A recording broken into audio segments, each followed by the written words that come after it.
تو یہ نبی کی نظر میں افضل صدقہ نہیں ہے. افضل صدقہ یہ ہے, آپ صلی اللہ علیہ وسلم سے صحابی نے پوچھا یا رسول اللہ سب سے بہترین صدقہ کون سا ہے؟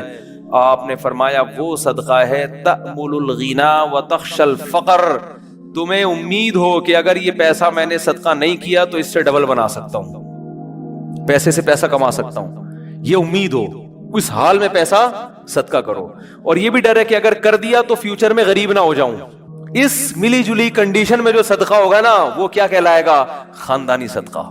سمجھ میں نہیں آ رہی بات؟ تو اس لیے صدقات و خیرات میں یہ نہیں کہہ رہا, یہ تو حدیث میں بھی منع ہے کہ اتنا کر دینا کہ کل لوگوں کے محتاج بن جائیں, یہ تو جائز ہی نہیں ہے نا, کہ اپنے ضروری جو بیوی بچوں کے ہیں وہ تو بہرحال, لیکن صرف اتنا کر لیں کہ آپ جب یہ کہتے ہیں نا کہ میرے یہ چند ضروری کام ہو جائیں تو پھر میں یہ کروں گا, یہ الفاظ غلط ہیں. آپ یہ کہیں کہ میرے چند ضروری کاموں میں ایک اہم ترین کام یہ بھی ہے, تو یہ والا کام بھی ان ضروری کاموں کی طرح ترجیحی بنیادوں پہ کرنا ہے, اور یہ چند ضروری کام جس میں یہ بھی ہو جائیں تو پھر میں کیا ہو جاؤں گا؟ فری, پھر میری مرضی میں جہاں چاہے صدقہ کروں. بہت مشکل ہے بات سمجھانا. تو بڑی انویسٹمنٹ جیسے بزنس پہ کرتے ہیں, بڑی انویسٹمنٹ جیسے شادی پہ کرتے ہیں, بڑی انویسٹمنٹ جیسے اپنے بچوں کی ایجوکیشن پہ کرتے ہیں, ایسے ہی ایک آدھ بڑی انویسٹمنٹ آخرت کے لیے بھی کرنی چاہیے. سمجھا پا رہا ہوں اپنی بات کو؟ لیکن وہ خاندانی انویسٹمنٹ ہو, مرے تو پتہ چلے کہ یار ایک ہسپتال ہے چل رہا ہے بھائی غریبوں کے لیے. سمجھتے ہو گے نہیں سمجھتے ہو؟ دیکھو گورے بھی بڑی بڑی انویسٹمنٹ کرتے ہیں لیکن ان کا کوئی بچوں کا ان پہ ٹینشن نہیں ہوتی نا, نہ بیوہ کا خیال ہے ان کو, نہ بچوں کا خیال ہے. آپ کے لیے صدقہ کرو گے ثواب ملے گا, کیونکہ آپ تو پوری فوج چھوڑ کے جا رہے ہو اگر میرے بیان سنتے ہو. کیا خیال ہے؟ ٹھیک ہے نا, پوری فوج ہے آپ کی. تو دونوں. اور پھر عجیب بات ہے, آپ نے اس نیت سے نہیں کرنا کہ ریٹرن ملے گا, اسی نیت سے کرنا ہے کہ میں نے جو خرچ کیا وہ گیا, ختم, بس دنیا میں نیکی کر دریا میں ڈال. لیکن ویسے میں ایک جنرل نالج کے لیے بتا رہا ہوں کہ اللہ ڈبل کر کے دیتا ہے واپس, بلکہ اور بڑھاتا ہے, پھر دیتے جاؤ گے بڑھاتا جائے گا, دیتے جاؤ گے. حدیث میں آتا ہے ما نقصت صدقۃ من مال, صدقے سے مال میں کبھی بھی کمی نہیں ہوتی نہیں ہے. لیکن آپ نے یہ نیت نہیں کرنی, آپ نے یہ نیت کرنی ہے کہ میں دے رہا ہوں اور مجھے نقصان نہیں ہوگا اس کا, میرا کاروبار بھی کم ہو جائے گا اور میرے گھر میں بھی تھوڑا خرچہ کیا ہو جائے گا. یعنی میری اپنی بیوی بچوں سے تو خرچہ مت روکو, ان کو نہ بھیڑ چڑھاؤ اپنے توکل کی, ٹھیک ہے نا. اپنا, میری گاڑی تھوڑی سی سستی ہو جائے گی, یہ ہو جائے گا وہ ہو جائے گا, اپنے اوپر تو رکھ کے سب کچھ کرو. یہ نیت یہی کرو کہ یار کمی ہو جائے گا. لیکن ویسے میں جنرل نالج کے لیے بتا رہا ہوں کم ہوتا نہیں, کیونکہ اگر آپ نے نیت یہ کر لی نا کہ بڑھ جائے گا, پھر نہیں بڑھے گا, پھر نہیں بڑھے گا. اور اس میں بات چاہ کے کمپلیٹ ہو جائے, لیکن اس میں آپ نے یہ دیکھنا ہے آپ میں توکل کتنا ہے. صحیح ہے نا. کل آزمائش آئی تو ایسا نا یار مجھ سے آپ کا بیان ہی گلے پڑ گیا یار, تو کوئی بات نہیں, پہلے یہ والے بھی کر لو پھر کر لو, تو خاندانی نہ ہو, غیر خاندانی صدقہ بھی ہو تو چلو صدقہ تو ہو گیا نا. تو خاندانی صدقے کے لیے تھوڑی سی کھوپڑی بھی خاندانی ہونی چاہیے, تو یہ ظرف بھی ہونا چاہیے اسی حساب سے, تو اپنی حیثیت دیکھ کے.